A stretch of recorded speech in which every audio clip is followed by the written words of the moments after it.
there, and welcome back to the Seahorse series. In the last episode, we started with the bigger details. We made the fin separations, we made the fin itself, and now we will continue by detailing said features. So we'll do it with dynamic topology. Make sure I enable it, and then I will set the refine method to subdivide edges, leave the detail as constant, and set the resolution to 50. So that value will actually make us able to do finer details.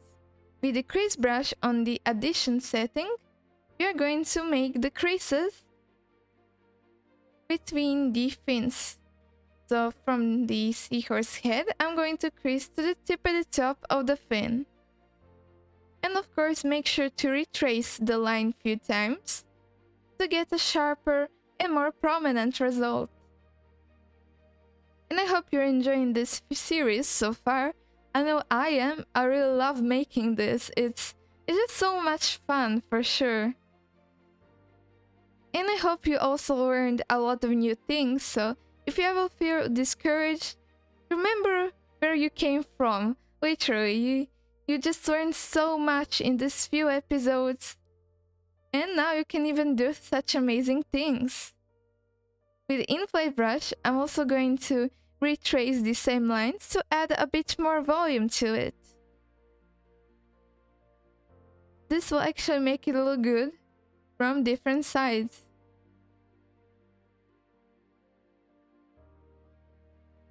And now what I will actually want to do is smooth the separations between the tippity tops, but when I do so, you can see the edges are a bit rigid, they are uneven.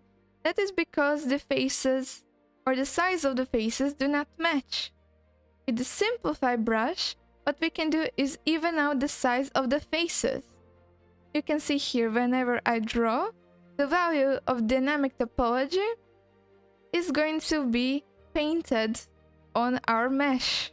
So the simplify brush just paints geometry, it subdivides it without affecting the overall shape. And for now, this is pretty useful. And then, what I would do is I would just hold shift and smooth it out. And you can see result now is much better. It is so much easier to just manipulate geometry this way.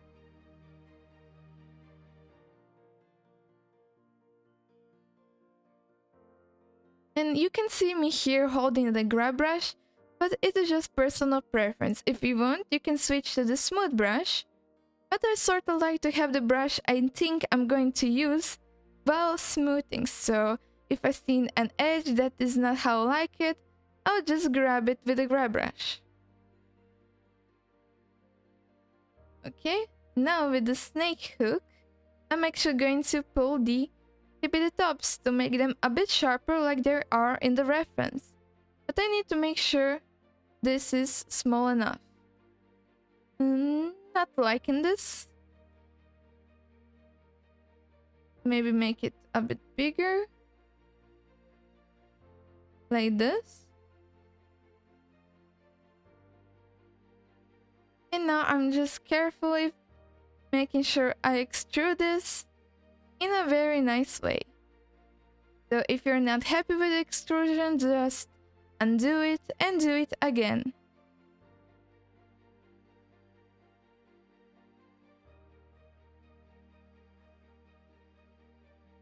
And that looks so much better. And then with the crease brush, I'm going to once again crease the tippity tops, and that way the transition between it will be much better and much sharper. Of course, you can see at the same time I'm creasing and smoothing.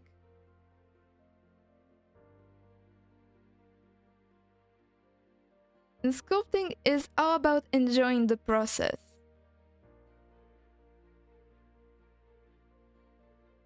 And in the end, you will have something that looks amazing.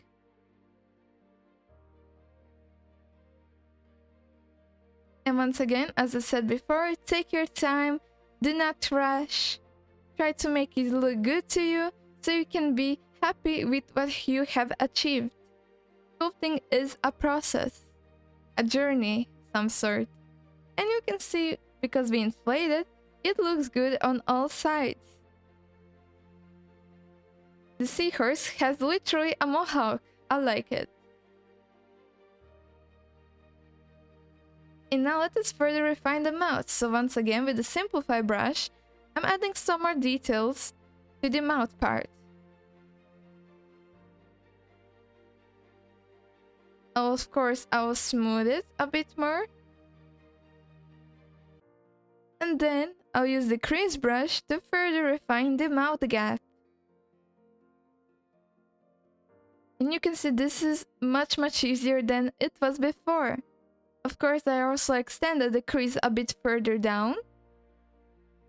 And now I'm just switching between few of the brushes to get the result I want. And of course, manipulating brushes, knowing which one can do which one is most efficient, comes with practice and knowledge. So feel free to use different brushes, maybe you prefer some over the others. And that is it, just basically experiment. But here I'm just using once again the inflate brush to further make it look round. And I think with the grab brush I'll just make the mouth part a bit bigger, going for those round shapes.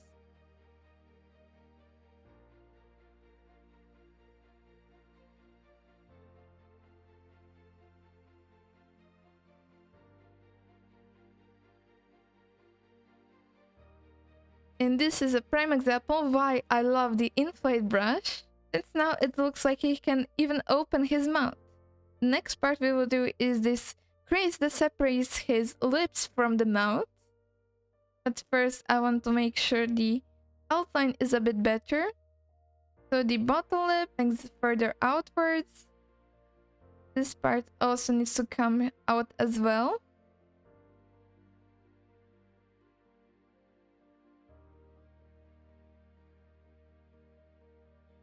I'll just pull it a bit backwards.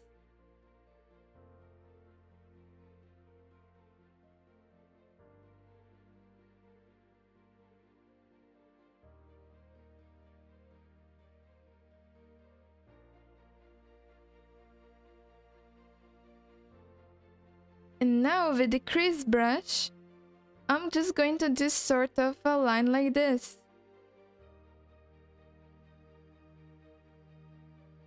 I'm basically making sort of a C shape or like an U shape. As you can see, it just goes and curves around.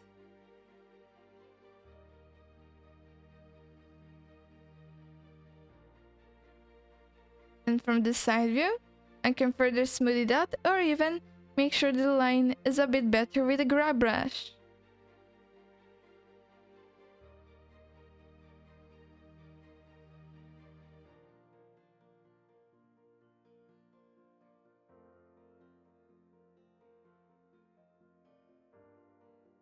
And of course here, we can even use the pinch brush. So think of the pinch brush as the crease brush, but does not dig into geometry. It just pinches it together almost on the surface, so it is pretty good for exaggerating already existing creases. And of course, I will also extend this a bit outwards, since there is no need for his mouth to be so like thin on the edges. I will make sure the bottom almost lines up with the top.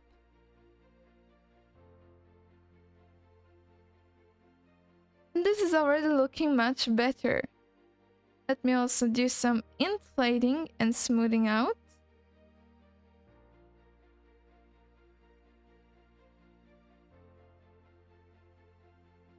Here also, I do not want any indentations. Let us also move on to the other parts. Now, what we will do is actually make the fin separation.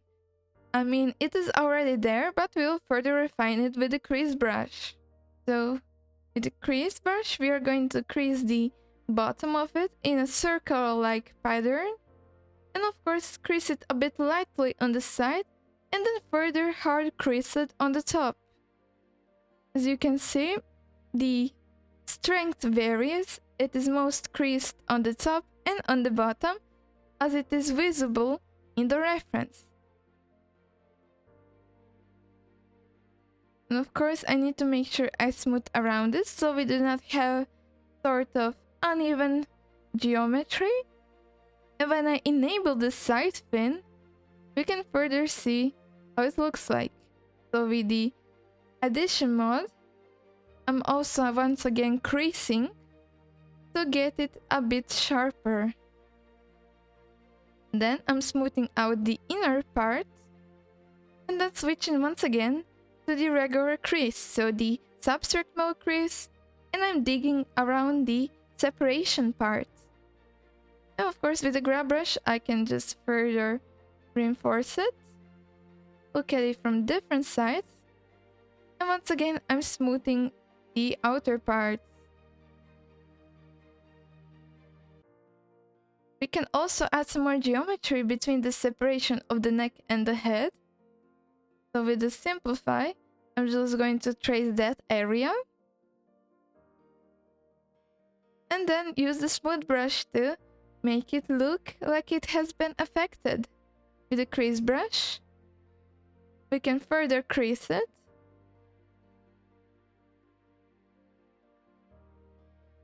And you can see the result is much more believable this way. Of course, I will smooth this part. And now let us do the belly. So as you can see, it goes from the neck and extends out across his belly. And the line is a bit curvier.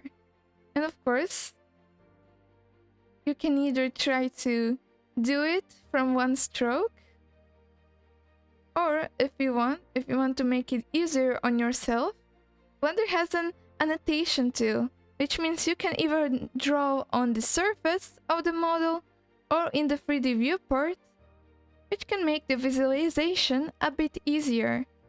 And of course, if you hold the annotation button, it also gives you the option to erase or make straight lines. I'm just going to draw this. And then with the crease brush, I'm just going to simply retrace the line. And it is going to be much more precise. And when I'm in retrace, I crease the same line 2 times, so I actually dig in a bit more. And now I deleted the annotation, since it served its purpose. Of course, I want to make sure I connect it. And here let us look at the horizontal lines. So the one which I'm going to start with, when I pull the belly a little bit more out, he has eaten a lot of planktons and he has become fat, or he will have babies. Such a strange creatures, I love them. And with the crease brush, let us first make the crease. We can see that is in the middle of the fin. So you can see, if I trace it, it goes straight here. The one above it is slightly above the separation. This one is sort of in the middle, and this one is a bit below. It's always a good thing to find some reference points for positioning, since you can make it a lot easier. Now I'm just digging into the existing line, and you can see even such subtle differences can make the model sort of pop out. It can make it so much more detailed. And then once we have used the crease brush, we can actually switch to the pinch brush to make the separation even more prominent.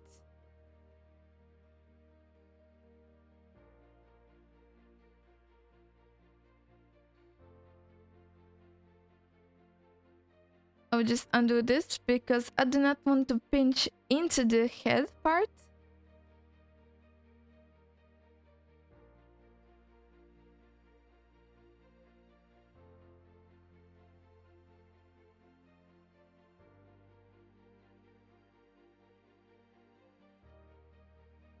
And this is how it looks like. Pretty cute, right?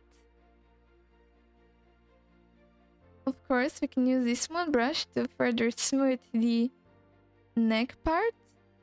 And even inflate it because we have lost some geometry. In the next episode are going to be eyebrows and even finer details such as scales, so make sure to stay tuned and bye bye!